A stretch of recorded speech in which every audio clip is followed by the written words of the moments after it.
everybody, to Two Average Guys Tuesday night showdown with college football playoff. So just thought the rankings came out. It's just 30 minutes after the rankings came out, so we're excited to talk about them. We were a little shocked on some of them, but excuse me. Yeah, it was. We got the top four. We got all those right. So our top four that we picked this last week's show, if you watched it on Sunday, we had Clemson, Alabama, Ohio State, Notre Dame in the top four in that ranking, and we got it. Not that we want Alabama there because we both hate Alabama. Yeah. And my big thing with them, we'll talk about it in a little bit, but at number 5 we had Iowa, or they had Iowa, Baylor, Stanford, and Oklahoma State around the top 8. LSU took a pretty big hit down to 9. LSU made it to 9. Utah moved up to 10. Florida dropped a spot after that bad win they had. Florida dropped a spot, very well deserved, and actually I think we both had Utah and Florida flipped at 10 and 11, so we just flipped those around. And we both had Oklahoma at 12. Had Oklahoma at 12.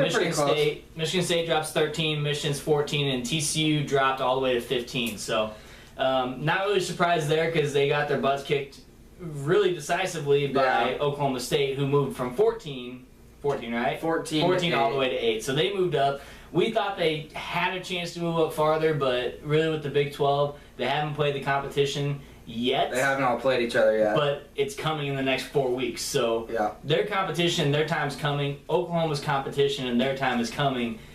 Baylor is really going to have to show what they're made of. Yeah, the committee's not showing them much love. I mean, I know they're 6 is just outside of the top 4, but they still have they play Oklahoma this weekend. Then Oklahoma State. And then play Oklahoma State. TCU. Texas. And Texas. Even though Texas stinks, Texas has played some tough games recently.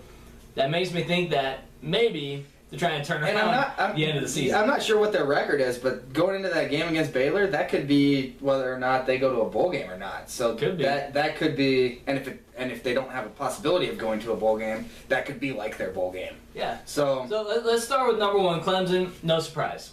We knew Clemson would be there. They didn't lose. They're undefeated still.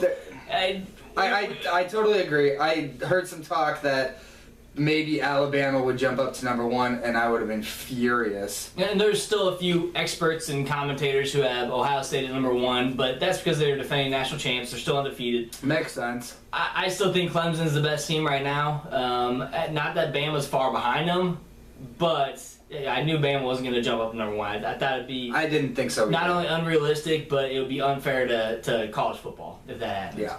By the way, if you haven't seen Nick Saban eating the corn dog, look on our Facebook page. It's pretty hilarious. So Bama jumps in at number 2. We weren't too shocked by that. We don't like it, but not too surprised. They did have a very convincing win over LSU, who they shut down Fournette, but best rush defense in the country. So Ohio State and Notre Dame wrap out 3 and 4. Ohio State still no surprise, undefeated. They got a couple tough games in Michigan State and Michigan coming up at the end of the season, the last 2 games. That could decide their fate, and could also decide on where Michigan State and Michigan play in their bowl games. That's true, and Iowa for that. Iowa, yeah, absolutely. I wasn't. Obviously, we both picked Notre Dame to be at 4. I believe that, LSU was in the top 4 and they dropped out. Notre Dame was sitting at 5. They should probably be the team to jump up in there, at least right now. Yeah. Well, and if you look at the teams behind them, Iowa and Baylor, 2 of those, they compared those teams. Iowa has 2 wins against top 25 teams. And they're undefeated. Notre Dame's 1-1 against top 25 teams, and Baylor has 0 games and 0 wins against top 25 teams. And that top 25 teams is teams that are in the committee top 25 right now. Currently. So that can hurt Notre Dame in the end, but right now it's not, because Kaiser is playing so well, and they have one of the best wide receivers in the country in Fuller. And I think that's why they're still sitting at number 4. But, like we said last week, their big competition is coming up with Stanford, who's sitting at number 7 now. Stanford wants to squeak their way in, but they got to get past a couple other teams here. But if they can beat Notre Dame, Iowa's going to have to play. Iowa plays Nebraska still in Nebraska. Who knows? They're trying to get into a bowl game. They got 2 more wins. So that's going to be a tough match. And Baylor, we talked about their matchups. Iowa jumping to 5 was kind of a surprise to me, I will say. Sorry, Jason, I'm not hating it by any means. I'm just saying I was kind of surprised that they jumped that high. We had them at 7 and 8, I think. I think 7 or 8, so I mean, not that far off. I was actually kind of glad that they put them there because they're showing that, I mean, with that right there, they have 2 wins against top 25 current teams, and it was one against Wisconsin. Yep. And they killed Northwestern, who they've got at like 18. Yeah. So they're well deserved number 5 spot right there. So Baylor hasn't played anybody. Yeah. So Baylor's next 4 games are really going to tell us what kind of team they are. It really will. Their backup quarterback is still pretty good. I mean, they're run and gun offense. Yeah. They throw the ball, they run the ball, and they move fast. Defense is still kind of going to be an issue when it comes against a team like Oklahoma and Oklahoma State. Yeah. Which is why I just told you before we started that I think they could potentially have 2 losses, and they play TCU. So we know what that kind of showdown that's gonna be. Last year it was like a 1 or 2 point win, 60 points scored. I mean, by both teams. So that's gonna be a shootout. They could potentially lose 3 of their next 4 I would games. kind of like to see what would happen if Baylor beats Oklahoma this weekend, where they're gonna move them to. And it depends on what the score is and everything, but. And it depends on Baylor what the other wins, teams let's do. say by somewhere between 7 and 14 points against Oklahoma. Are they gonna jump any of those other teams? Are they gonna stay there? It's gonna depend on what these other teams do. Because I don't think Iowa's gonna lose. Notre Dame's not gonna lose. Ohio State. Notre Dame's got Boston College at Fenway. Well, I guess that's true. No, I think they got that game in the bag, but it's gonna be how do these other teams play? I mean, not only do they win, but what are their wins like? Are they convincing? Yeah. Well, and a note that I thought was kind of interesting, they're rewarding teams like Iowa. They said, they've won all their games, and they have a couple big wins. But then a team like North Carolina, I know they had a bad loss first week of the season. I thought they were going to put them a little higher than they have them. North Carolina's 23. If you they guys had them at 23, which is... They're 8-1. They're 1 loss, very beginning of the season. But South Carolina, for South Carolina, who usually is not that bad of a team, but they suck this year. Yeah. So 1 bad loss, but look at Ohio State last year. Their 1 loss of the season, very beginning of the season, was against Virginia Tech, who did not end up in the top 25.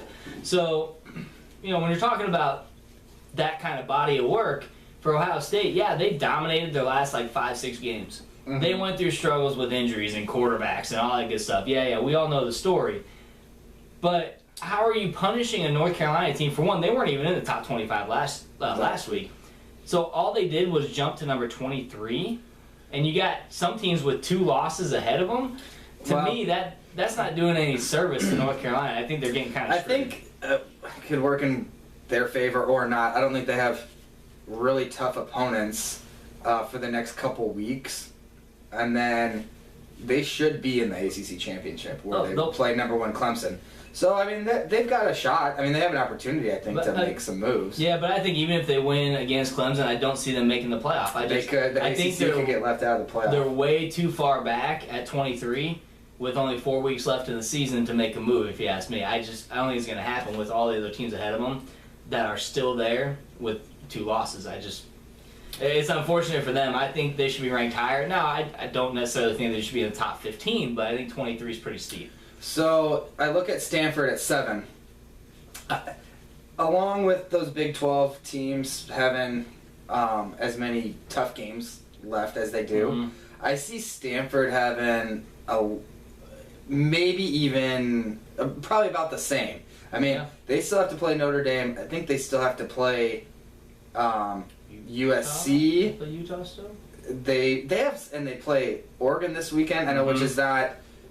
Oregon's not that great this year, but then they're going to have to do all that and then still win the Pac-12 championship. Yeah. So in my mind, sitting where they are right now, they're sitting kind of pretty because if they beat Notre Dame, obviously they'll jump ahead of them, but they'll have a conference championship game left to play, and the Big 12 teams are not. So not only if they beat Notre Dame, and Baylor loses one of their next 4 games, Iowa's the only other question. And Iowa's going to have to beat Ohio State. Yeah. If Ohio State beats Michigan State and Michigan to get to the Big Ten championship. So there's so many questions still as to what can happen here in the next few weeks, which is why this is fun to talk about, because you have so many different scenarios that can go down where, let's say Nebraska beats Iowa. Well, Iowa still plays in the Big Ten championship. And then what if they knock somebody out? They could knock the Big Ten right out. Yeah, exactly. There's so many different scenarios. And if Michigan State, they're sitting at 13, but they didn't drop that far. What if they beat Ohio State? And what if Michigan beats Ohio State? Then you got a 2-loss Ohio State, and you got Michigan State both winning, and then you got Iowa if they lose to Nebraska. You got a bunch of 1-loss teams in the Big Ten. You could play the Big Ten right out, depending on how the Big 12 goes, depending on what happens with Stanford. There's just so many scenarios. The Big Ten would then not have a team in the playoff. But if Notre Dame lost and Notre Dame drops out, you could potentially have Michigan State jump back into the playoff race. If they won the Big Ten championship. What happens with Florida in the SEC championship? I mean, they're in Oklahoma, Utah's still up there in the Pac-12. There's so many things that can happen. Well, and I'm sure that the committee knows that, because there's been a lot of talk about the bad call in the Michigan State-Nebraska game. Michigan State got hosed on a bad call. Whatever. I know they came out and said that the officials made the correct call. But they didn't punish Michigan State very, very much. I know they only lost by, they lost by 1. Yeah, they only lost by 1 point. So they dropped 6 spots. So, they could potentially work their way back up in there. I don't know. They have a shot, because they're not a bad team. Connor Cook didn't have his best game until, second, third, fourth quarter. He kicked our butts. But it was a combination of Michigan State probably playing. They didn't have their worst game necessarily, not playing their best, and Nebraska had their best game. Well, and they talked about during the game too is what was going to be a big question for Michigan State in that game was their pass defense. Kind of like what's Nebraska's question every week is their pass defense, and that was Michigan State's problem. So it's true. Michigan, I don't think Michigan has a chance. 2 losses, right? They're 2 losses. 2 losses. They don't have a chance, but they can spoil.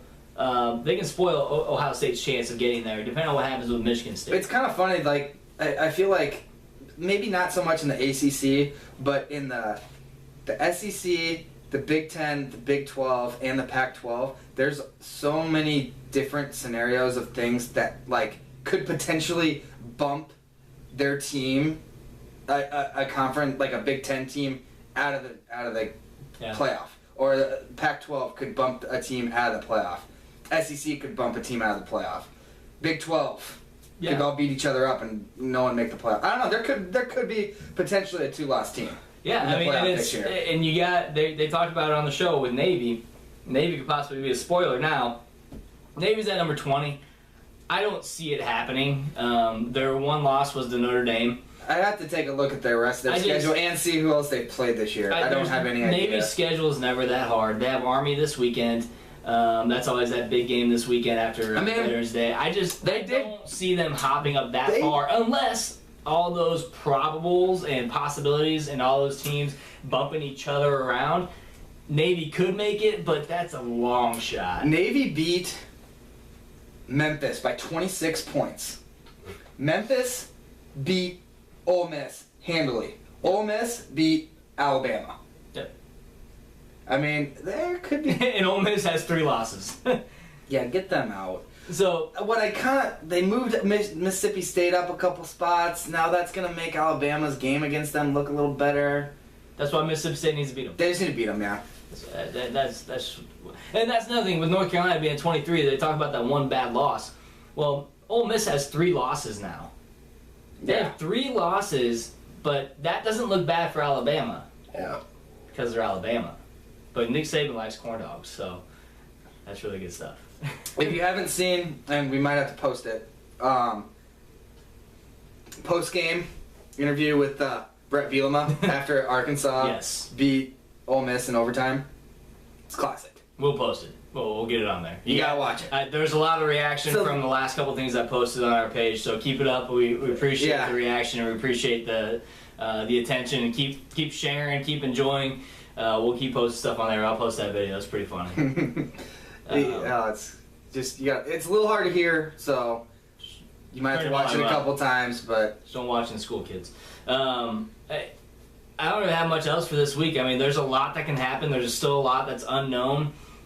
Same thing as last week. You come out with these rankings. I think you got probably 2, maybe even 3 more weeks till these playoff rankings really mean jack shit, because all these teams that are in the top 8 got to play each other still. Top 12. I mean, they still 13. Have to play each other. 14, put Michigan in. So all these teams still have to play 15, each other. So there's still so many different things. Probably about the top 15. There's still so many things that can happen in all the Big 5 conferences, and then who knows what's going to happen with Navy.